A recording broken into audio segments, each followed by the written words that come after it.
Hola a todos, en este vídeo vamos a hablar de geometría, de elementos básicos de geometría. Lo primero, ¿qué significa la palabra geometría? Pues la palabra geometría está compuesta por dos palabras de origen griego: geo, tierra; metría, medida, medida de la tierra. Esta rama de las matemáticas es muy útil para nuestra vida cotidiana, incluso para la ciencia, la tecnología, porque nos permite conocer y trabajar con herramientas que van a facilitar bastante la aplicación a otros elementos de la vida. Bueno, matemáticos importantes relacionados con la geometría, pues son todos de origen griego. Pitágoras, el famoso del teorema; Euclides fue un matemático que lo que hizo fue recopilar el saber matemático que había hasta ese momento en 13 libros llamados Los Elementos. Otro matemático importante es Arquímedes. Arquímedes es considerado uno de los matemáticos más importantes de todos los tiempos. También un gran ingeniero, y contribuyó con sus inventos a mejorar mucho la vida de la humanidad. También Apolonio de Perga, otro que bueno, fue un gran geómetra. Herón, que se le conoce sobre todo porque inventa una fórmula para el área de un triángulo conociendo la longitud de sus lados. Y por último, pero no menos importante, Hipatía. Hipatía es la primera mujer que se conoce matemática, y bueno, de origen griego, por supuesto, pero contribuyó bastante al desarrollo de las matemáticas con el estudio de cónicas y demás. Llegó a ser también directora de la Biblioteca de Alejandría. Bueno, y ya sin más, pues vamos a empezar con el estudio de los elementos básicos de geometría, ¿vale? Empezaríamos con lo que son los puntos. Los puntos son las unidades mínimas que no tienen ni longitud, ni anchura, ni altura. Entonces, bueno, simplemente nos señalan posiciones dentro del plano, pero que no podemos medir. Suelen representar con letras mayúsculas, A, B, C. También tenemos otros elementos que sí que se pueden medir, que son las rectas. Una recta en el plano sería como un hilo, es decir, una línea que no se curva. No tiene principio ni fin, las rectas son infinitas y están compuestas de infinitos puntos. Luego, si en la recta delimitáramos un punto, pues ese punto nos dividiría la recta en dos semirrectas. Es decir, ¿qué es una semirrecta? Pues es un trozo de recta que tiene principio, pero no tiene fin. Entonces, evidentemente infinita, pero tiene principio. Siguiendo con la definición de elementos, pues el segmento, ¿qué es un segmento? Pues es un trozo de recta que tiene principio y fin. Y el segmento ya sí que tiene una longitud concreta, dependiendo pues de dónde empiece y de dónde acabe.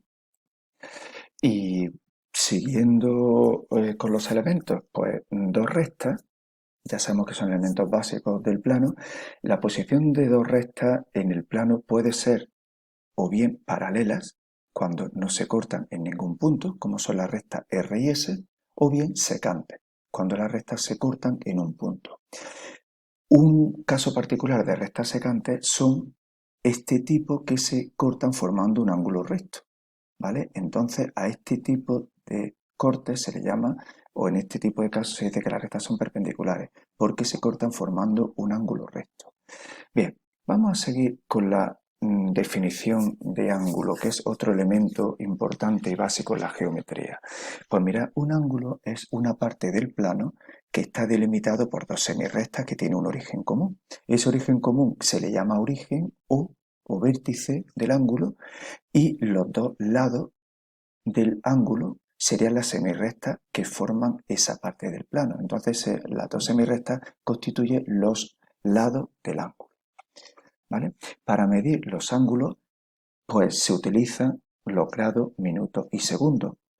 Es decir, se utiliza el sistema sexagesimal. Un grado es una parte del plano. Por ejemplo, en este ángulo de aquí, que está formado por estas dos semirrectas que se cortan perpendicularmente, pues este ángulo mediría 90 grados. Entonces, ¿qué sería un grado? Pues es una parte de las 90 que constituiría un ángulo de este tipo, ¿vale? Decir que un grado, por muy pequeño que sea, a su vez se puede dividir en trozos más pequeños.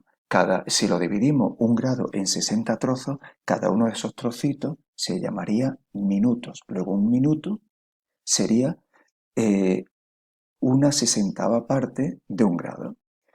Pero a su vez, el minuto lo podemos dividir en 60 trozos y cada uno de esos trozos sería un segundo. Bueno, pues esta forma de medir los ángulos se le llama sistema sexagesimal. ¿Por qué? Pues porque cada grado tiene 60 minutos, cada minuto tiene 60 segundos. Sexagesimal significa 60, así que nos da una medida de la longitud de los ángulos. Según la amplitud que tengan los ángulos, podemos clasificarlos en distintos tipos. Aquí lo vemos con claridad. Un ángulo agudo es un ángulo que mide menos que un ángulo recto, que mide menos de 90 grados. Un ángulo recto es como una esquina, mide 90 grados. Un ángulo obtuso es un ángulo que mide más de 90 grados, es decir, mediría entre 90 y 180 grados. Un ángulo llano mide exactamente 180 grados y un ángulo completo pues corresponde a la circunferencia completa, una vuelta completa que serían 360 grados. Otra clasificación que se puede tener de los ángulos es ángulos cóncavos y ángulos convexos. ¿Qué es un ángulo convexo? Bueno, un ángulo convexo es un ángulo que es más pequeño de 180 grados. Por ejemplo, este ángulo sería convexo, mide 60, este también sería convexo, mide 150.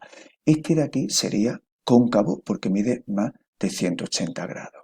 Y este, por supuesto, también. A veces también se suele decir que los ángulos son cóncavos o convexos según si puedes encontrar un segmento definido dentro del ángulo y que todo el segmento se quede dentro. Entonces, por ejemplo, aquí cualquier segmento que quisiéramos trazar queda siempre dentro. Pero ya aquí, por ejemplo, si trazo un segmento con origen que vaya desde aquí hasta aquí, es decir, con origen en este punto extremo aquí, ese segmento saldría de esa zona, de esa región del plano. Por lo tanto, sería cóncavo. Otra definición interesante referida a ángulos. Cuando tenemos dos ángulos distintos, ¿cómo sé si son complementarios o si son suplementarios? Pues dos ángulos distintos serán complementarios si suman entre los dos 90 grados. Serán suplementarios si suman entre los dos 180 grados. Y si al sumar dos ángulos no suman ni 90 grados ni suman 180, ¿cómo son esos dos ángulos? Pues si no suman ni 90 grados ni 180, pues no son ni complementarios ni suplementarios. No me complico la vida y ya está, no tiene más historia. Otra definición, ángulos opuestos por el vértice. ¿Cuándo son dos ángulos opuestos por el vértice? Pues, por ejemplo, en este caso, cuando las semirrectas que originan los lados se prolongan. Entonces, en el vértice, el origen o, si os dais cuenta, delimita dos ángulos, uno a un lado, otro al otro, que al ser opuestos por el vértice miden lo mismo. Ocurriría exactamente igual si me fijara en este ángulo de aquí y este de aquí. Ambos son opuestos por el vértice y por tanto miden lo mismo. Bueno, curioso. Saber cuándo dos ángulos son iguales es muy importante a la hora de resolver problemas de geometría. Entonces tenemos aquí una situación especial que la vamos a estudiar porque se da con frecuencia y conviene tenerla clara. Mira, se trata de dos rectas paralelas que son cortadas por una recta secante a ella, ¿vale? Aquí se determina una serie de ángulos, el 1, el 2, el 3, el 4, el 5, 6, 7 y 8, ¿vale? Bueno, pues si nos damos cuenta, el ángulo 1 y el ángulo 3 son iguales, son ángulos opuestos por el vértice, lo mismo que el 2 y el 4. Curiosamente, también podemos ver que el ángulo 1 y el ángulo 2 son suplementarios, porque el 1 más el 2 nos dan 180 grados. Bueno, pues todo esto, que lo podemos deducir y ya lo sabemos, también nos permite dar otra clasificación de ángulos y es en concreto lo de ángulos internos y externos en este caso. Mira, ángulos internos se consideran el 3 y el 4 y el 6 y el 5. ¿Por qué? Porque están entre las dos rectas paralelas. Ángulos externos serían el 1, el 2, el 7 y el 8.